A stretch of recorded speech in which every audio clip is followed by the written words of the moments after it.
আসসালামুআলাইকুম everyone, welcome back to my channel Rodela's dream. আশা করি সবাই খুব খুব ভালো আছো। আমিও ভালো ছিলাম, কিন্তু এখন আমার মনটা পুরোই খারাপ হয়ে গেছে। কি কারণে খারাপ হয়েছে?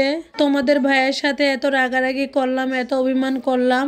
যদি জানতে চাও তাহলে পুরো ব্লগটা দেখতে হবে। বেশ অনেক দিন হয়েছে আমি বাহিরে বের হই না। অনেক সুন্দর করে সাজুগুজু করে আমি বের হয়েছি। আমি ঘুরতে যাব, ঘোরা শেষে রাতে ডিনারটা করে আসবো। ওদের ভাই এমন একটা রেস্টুরেন্টে আমাকে নিয়ে আসছে, আলো নাই, কিচ্ছু নাই, তের বাড়ির মতো।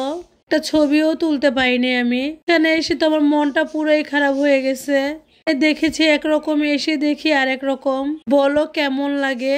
আমি তো একদম মুখ গোমড়া করেছিলাম। আমার তো বাসায় যেতে ইচ্ছে করছিল তখন। আমি এখানে থাকবোই না। তো আমরা কয়েকজন মিলে আসছি, কেউ বাসায় যাওয়া যাবে না। এখানে এত বেশি মশা ছিল, আমার কথা বলা যাচ্ছিল না। একদম বাজে একটা পরিবেশ।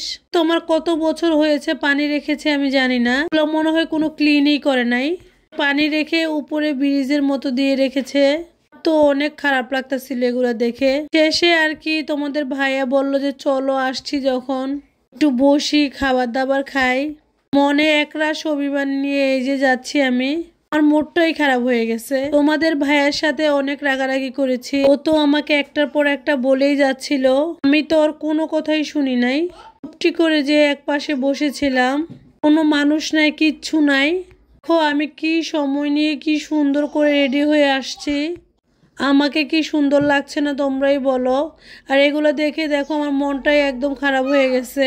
তো মুখটা কালো করে রেখে দিয়েছি। আমার ভাইয়া আমার এগুলা দেখে আমাদের আরেকটা রেস্টুরেন্টে নিয়ে যায়। রেস্টুরেন্টে এসে বিশ্বাস করে আমার মনটা পুরোই ভালো হয়ে গিয়েছে। আমার মনের ভিতরেও এরকম লাল নীল হলুদ বাতি জ্বলতেছিল। সে এত বেশি পিকচার তুলেছি, আর খাবারগুলো বিশ্বাস করে অনেক বেশি ফ্রেশ ছিল। আমরা তো অনেক মজা করে খাবারটা খেয়েছিলাম। আমার কাছে তো লক্ষ্মীপুরের ভিতরে এইটাই বেস্ট লেগেছে। রেস্টুরেন্টটা হচ্ছে তোমার রামগঞ্জ ফুড ভিলেজ। মিস্ত্রি যদি একজন আরেকজনকে যদি না বুঝতে পারে বলো, হলে কি আর একসাথে থাকা যায়? স্বামী অভিমান করলে স্ত্রী ভাঙাবে, স্ত্রী অভিমান করলে স্বামী ভাঙাবে। এই তো কথা বলো। আমার বাচ্চারা অনেক বেশি হ্যাপি ছিল, আর আমরা এসে অনেক বেশি পিকচার, অনেক বেশি ভিডিও করেছি। তোমাদের ভাইয়া আমাকে দুল দিচ্ছিল, বলতেছিল যে এখন কি আমার ম্যাডাম খুশি? আলহামদুলিল্লাহ, আমি তো অনেক বেশি খুশি। তাইলে আপনারাও আপনাদের ফ্যামিলি বাচ্চা নিয়ে যে ঘুরে আসতে পারেন। আর দীর্ঘ বিশ্বাস, বাচ্চারা যেমন এনজয় করবে, বড়রাও তেমন এনজয় করবে। আমাদের দুজনকে কেমন লাগছে অবশ্যই জানাবেন, আর সবাই দেখে মাশাআল্লাহ বলে যাবেন। আজকে এই পর্যন্তই, নতুন কোনো ব্লগে দেখা হবে। সবাইকে আল্লাহ হাফেজ।